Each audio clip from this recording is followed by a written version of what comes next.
Hello, everyone, and welcome to the Variety Gaming Podcast. In this episode, we're setting up shop in the TCG Card Shop Simulator for some fun making money selling card games and card game accessories. This episode will not feature a recurring segment, but we will have a sneak peek at some featured games coming up for the show, as well as some other fun show announcements. So let's now open up the shop and get into our game for this episode, the TCG Card Shop Simulator. For those that don't know, TCG stands for Trading Card Game. This game is developed and published by OP Neon Games. It's an indie dev from Malaysia. The description of the game: open your own local game store, stock shelves with the latest booster packs, or crack them and collect the cards for yourself. Set your own prices, hire staff, host events, and expand your card shop. Available for Steam currently. It released September 15th, 2024 to early access for the amazing price of $13 US.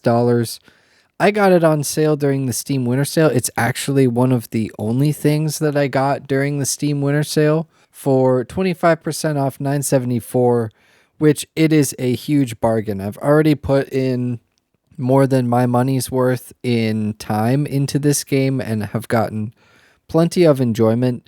Quick notes about the developer, OP Neon. They've also made Tetramon Monster Battles trading card game, which is a mobile game. All of these are mobile games, actually. All of their previous titles are mobile games. Idle Card Shop Tycoon 1 and 2 and Megabot Battle Arena.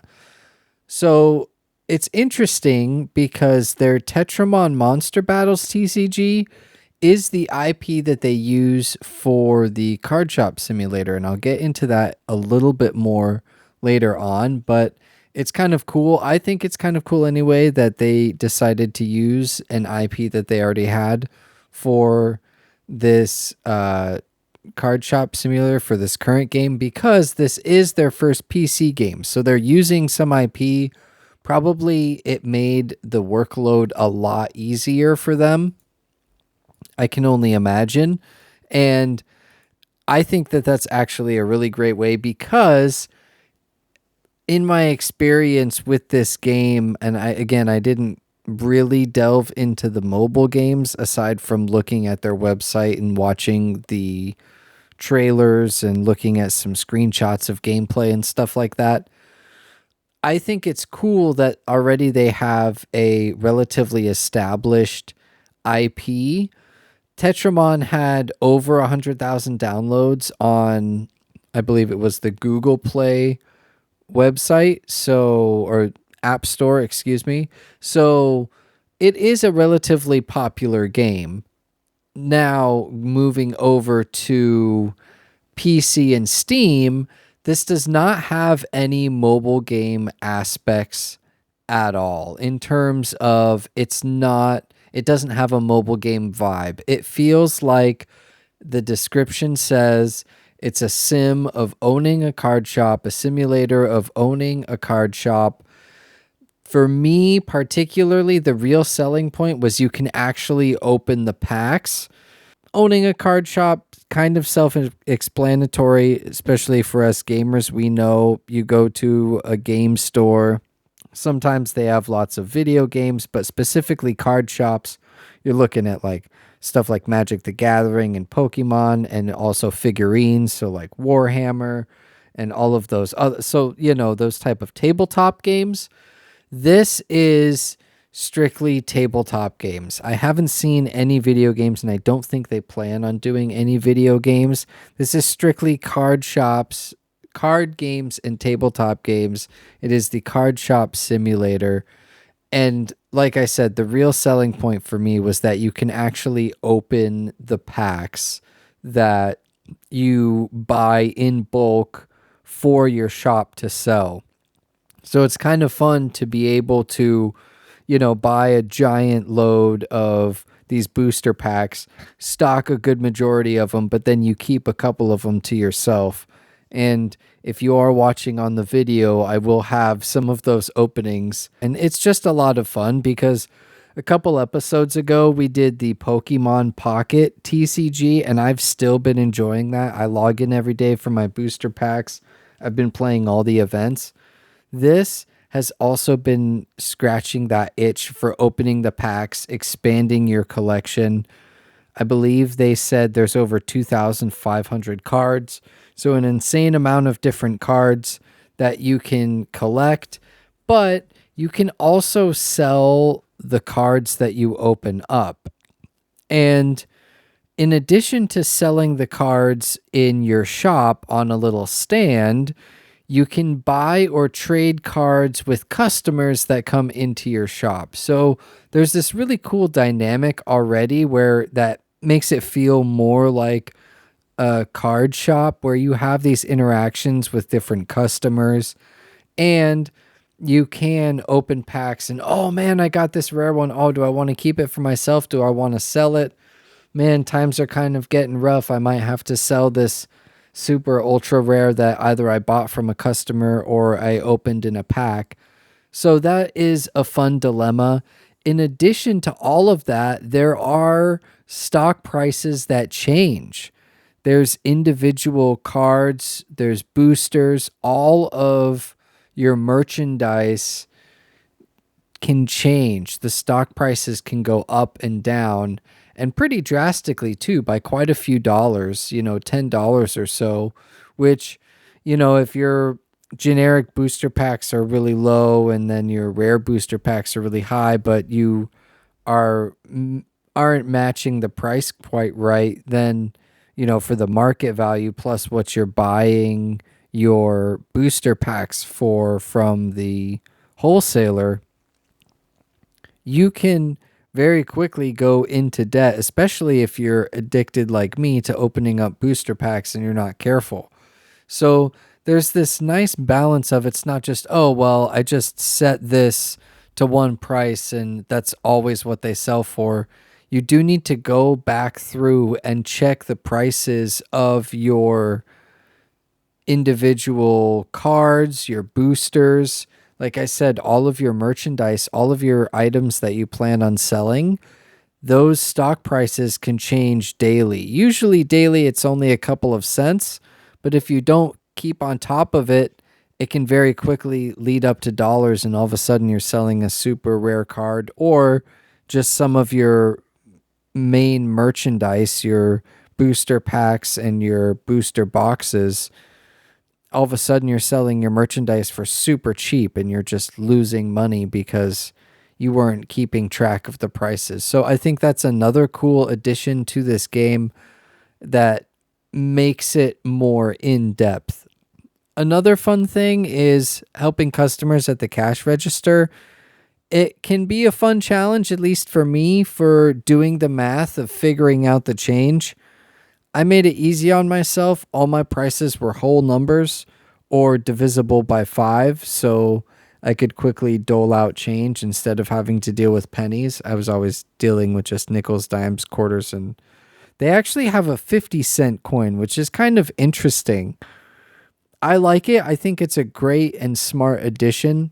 In my mind, I had a lot of fun. It was a good exercise of just doing this quick math. Some people don't like that, and I can understand that, but for me it was something that I hadn't done in a really long time, trying to do the math. Obviously, these types of games, if you work in like retail and this is what you do all day every day, probably not going to be your forte, but for someone who just is now getting into collecting cards and other things like that, this is a lot of fun. And for me, running the cash register was really cool because then you see the money come in and you're like, oh man, now I can go and buy this upgrade. Now I can buy that upgrade. Now I can do this. Now I can do that. That was a lot of fun, and I'm looking forward to expanding my card shop even more. And one of the ways that you can expand your shop is by buying game tables. It's super cool because it adds another layer to the shop. Obviously, card shops have these events and they have things hosted in their shop. But to be able to do that and set up these different tables around maybe your merchandise, or maybe you have your merchandise in a corner and then you have your game tables, having these people walk in and out, if you watch them really closely, you can clearly tell that it's just a very idle animation. It's a very basic animation. But when you're running back and forth between the register and stocking items, checking prices, helping customers, checking for trades, making sure that you have enough stock so that you're reordering stuff, making sure that you pay your bills, all of that can be very, having these people just sitting at your table, you don't recognize the basic animation and you get really immersed in the shop that you are running. It's very easy to get lost in kind of like the busy work, if you will. And so having these game tables and having the people play at your shop is really cool. Some of the people stay super late and it'll be 9 o'clock and it's just one person just sitting there at your table waiting for a really long time. I'm sure that that'll get patched and fixed later, but it's just kind of funny now how one person will just sit there and wait and wait and wait and wait and wait forever. I tried to time it out and see how long. I waited for 5 minutes before I gave up. I was like, all right, you know what? No one's coming. And so we're closing shop. You're going to have to go. We're starting the next day. But it's really cool that you have the game tables. And another interesting thing about the game tables, they're actually a crucial part to your shop because they affect the stock prices in very interesting ways. So they each have each of the different events that you can host at a game table will affect the stock price in a different way. Some affect certain types of cards like fire or earth or water. Other types affect entire packs. So, common and uncommon packs are worth more, and rares and ultra rares are worth less, or the other way around. Ultra rares and rares are worth more. So you can also set up these different game tables to affect the stock prices if you play it right. I didn't get that in depth with the game, and I probably won't, but it has been a lot of fun to at least see that they've added that level of depth for an early access title already, being like their first step up into a PC game. The depth here is pretty, at least to me, pretty amazing. I wouldn't have thought to add that. Having the tables affect the stock prices, I think that's a clever way to, again, add another layer of depth, or just keep it simple. The very first one is a relatively simple stock price effect, and so you could just keep it at that and just have these people play at your shop and collect the money that they have to give you for using the table. So I think that's a cool little mechanic that is in the game as well. My favorite mechanic has to be, though, is the smelly customers. Now, the smelly customers have a sickish green mist or spray coming off of them. And the way that you counteract their smelliness is by spraying them down with cleanser. And it has a funny little label on it, the cleanser, and you also sell the cleanser too. By the way, that was a really hot item in my playthrough, was the cleanser. But it's so funny because my ratings, there's a little ratings app in your phone, and you can see the ratings for your store. And so my ratings, they were pretty good, but it always said the shop smelled, the shop smelled, the shop smelled. And I was like, what do I do about this? And there is a item that you can get that will dispense this cleanser at a if a smelly person walks by, right? But that's only if they walk by, and B, it costs a lot of money and it's after you gain a couple of levels. So how do you do that? Well, you have to grab a can of cleanser from your stock, uncap it, and spray them with it.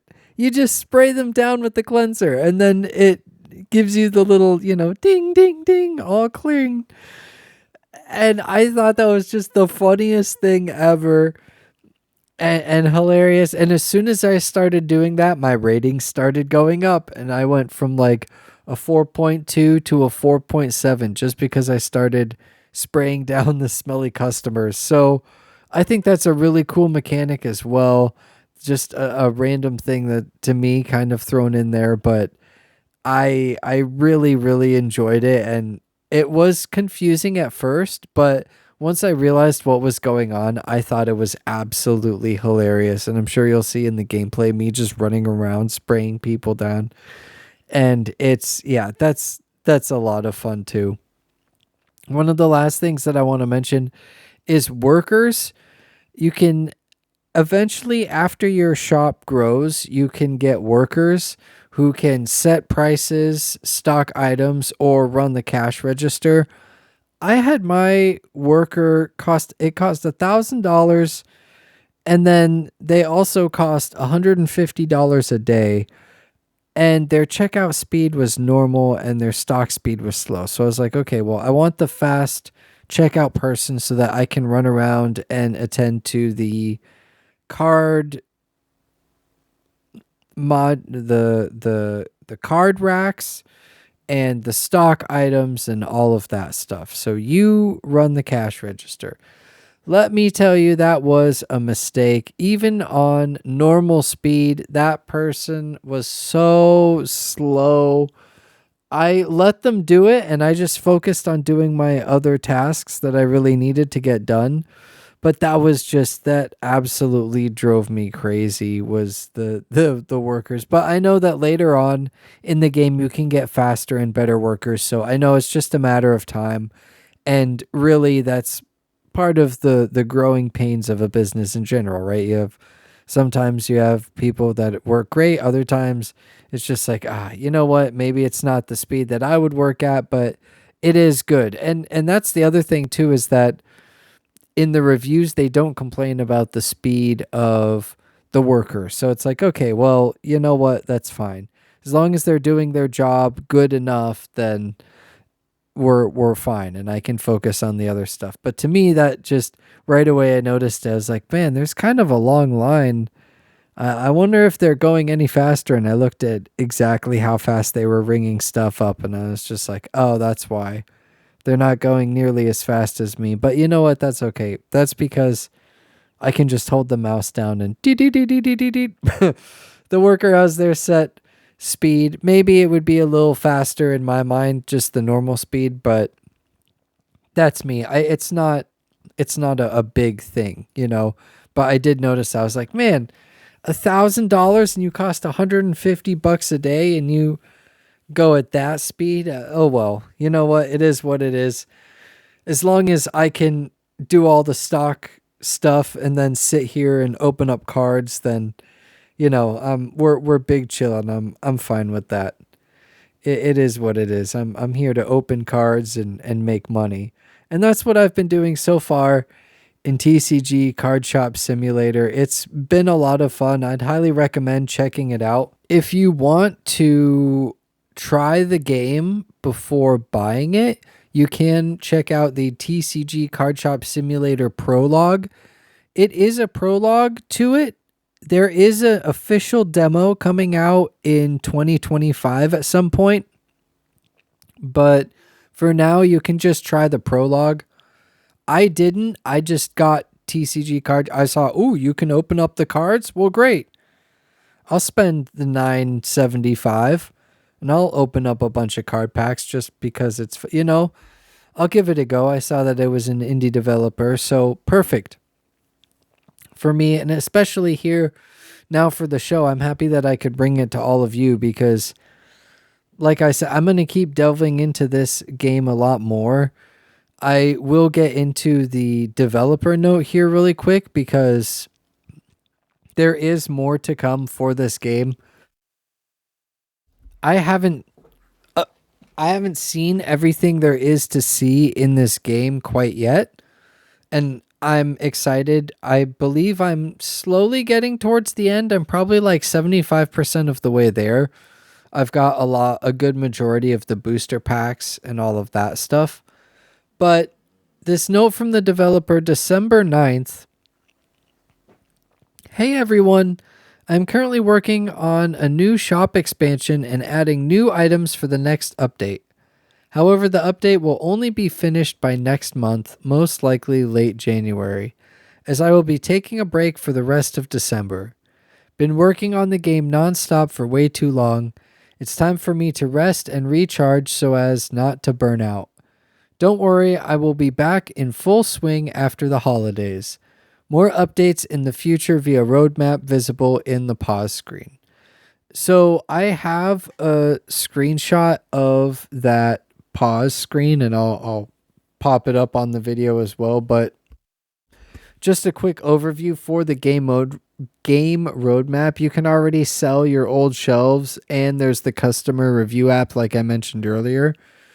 Now on the list is customers being able to trade cards. I'm guessing with each other because you can already trade cards with them. Then you can also organize gaming tournaments. So you already have events at the tables. This would be like a larger tournament.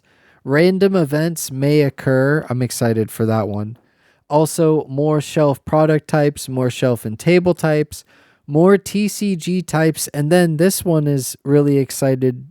I'm excited for a playable TCG is on the roadmap for 2025. Shop decoration, grading cards. So you have card grading too. And then also a difficulty mode that's at the very end. So, which I would agree, difficulty mode, probably the last thing. I don't think the game is too difficult because especially right now you have the market values. You can very quickly just click the market value button and sell it for market value, which is fine. Customers will still show up. Even if you go a little bit above, I've been going like 10% above market value and I've been doing pretty well. So, customers are giving me good reviews. They're not saying it's too expensive. So that's what the game roadmap is looking like. If this game is interesting to you at all, I say definitely go for it. Basically for the price of two booster packs, you could get this game and you could open all the booster packs you want because you can just buy them all with the in-game money. Obviously it's different and I understand, I'm just making the joke, but that was my rationale for it. And if it looks interesting, I mean, it's supporting an indie dev. And so it's something to be excited about. It is a well-made early access game. I think even if this was released at this price as of the full game, I don't think people would be upset. Maybe they would say, oh, it's unfinished. And I would agree. And that's definitely why it's early access. But I don't think you can say that this game isn't worth the price because it's a ton of fun, even just opening up the packs. But you have the added bonus of the stock prices being affected by the customers who play at your shop and the different game events that you host at your tables. You also have the board games and the dice and the plushies and the card pack. Like you have all these different merchandise items that you can sell.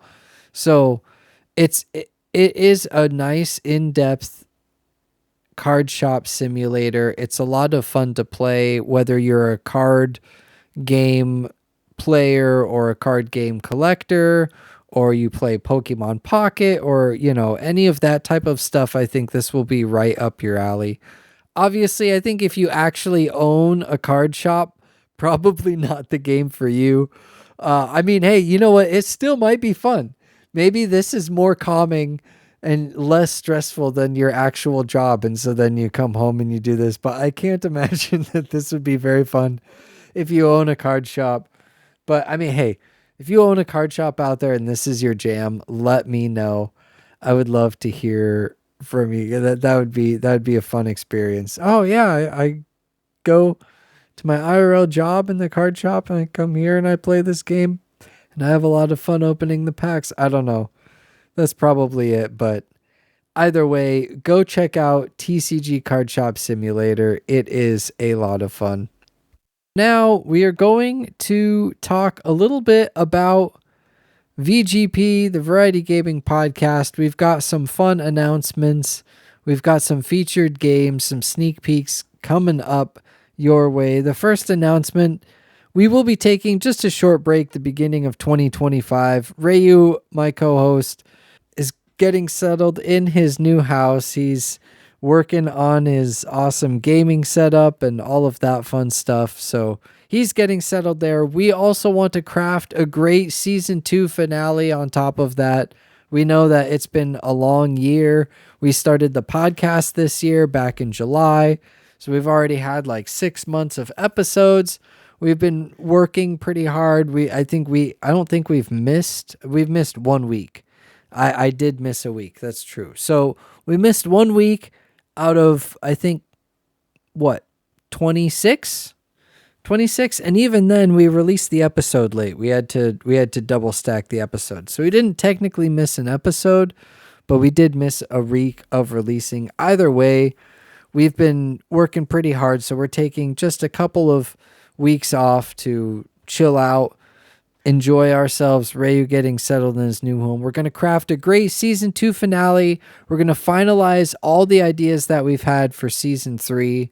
So please, if you have any feedback, we would love to hear from you, especially now as we're getting prepared for season 3. Let us know on X, Blue Sky, YouTube comments, Spotify comments, Apple comments, all that stuff. We DM us on Discord if you have that information already. We would love to hear from you. Ending this season out, we're going to talk a little bit about that. We'll have the Spider-Man special mentioned in the last episode. If you didn't get to hear about that, basically, I will be covering Spider-Man Remastered, Spider-Man Miles Morales, Marvel's Spider-Man 2, and then Spider-Man 2 2004, because that is a huge game from my childhood, and I believe Rayu's as well. But I absolutely loved that game growing up. And now Spider-Man Remastered, Miles Morales, and Spider-Man 2, I feel have that same formula. So I'm going to go into a little more in depth in like those 4 games and try and like compile them all into one mega episode. So that will be coming, as well as the season finale mid-January. Season 3 will kick off shortly after. So that's kind of like the schedule. So we will be taking a short break. The content releases will be slowing down just a little bit here at the beginning of January, but then mid-January we'll be picking right back up.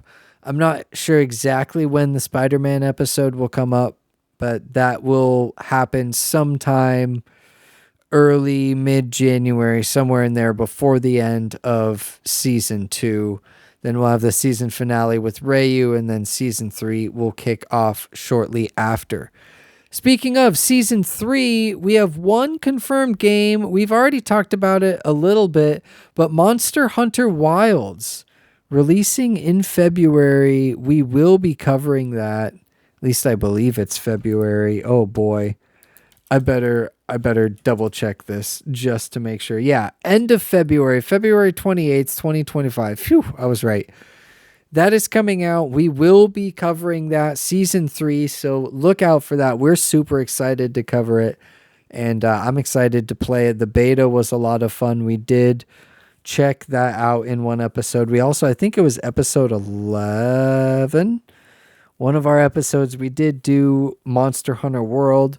So Monster Hunter Wilds confirms for season 3. And we have also selected the game of the season for season 3, but I'm not going to tell you what it is. just yet. I can't. I'm sorry. But I will say that we've covered it before. So that's a hint. You can speculate all you want, but you got to stay tuned for season 3 to find out what it is. I hope all of you are excited for it. I'm excited. Thank you so much for listening to the Variety Gaming Podcast. Hope you enjoyed this episode all about the TCG Card Shop Simulator. I know it's a little bit shorter episode than normal, but we are in break mode, chillax mode. Still giving you just a little bit of Variety Gaming Podcast content. Don't worry, folks. We will be revving up for the end of Season 2, and Season 3 will be kicking it right back in. So, hope you all enjoyed this episode. Thank you so much for listening. We will see you next time.